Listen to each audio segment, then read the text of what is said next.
Today's headlines brought to you by Malabar golden diamonds. ഈ മലയാളി വാർത്തയിലേക്ക് എല്ലാ പ്രേക്ഷകർക്കും സ്വാഗതം. നോക്കാം ഇന്നത്തെ പ്രധാന വാർത്തകൾ. മസ്കിന് കടിഞ്ഞാൺ ജീവനക്കാരുടെ ചുമതല ക്യാബിനറ്റ് സെക്രട്ടറിമാർക്കെന്ന് ട്രംപ് വ്യക്തമാക്കി. സ്പെഷ്യൽ ഒളിമ്പിക്സിലേക്ക് US പ്രസിഡൻഷ്യൽ ഡെലിഗേഷനെ ഉഷ വാൻസ് നയിക്കും. എലോൺ മസ്കുമായി മാർക്കോ റൂബിയോ ക്യാബിനറ്റ് യോഗത്തിൽ ഏറ്റുമുട്ടിയതായി report.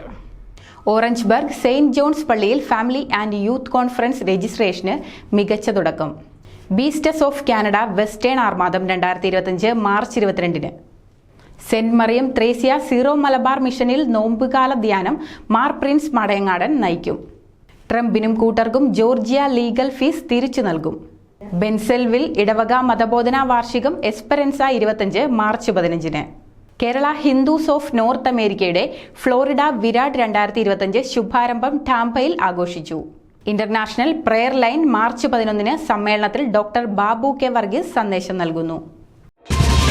This news reels brought to you by Malabar golden diamonds.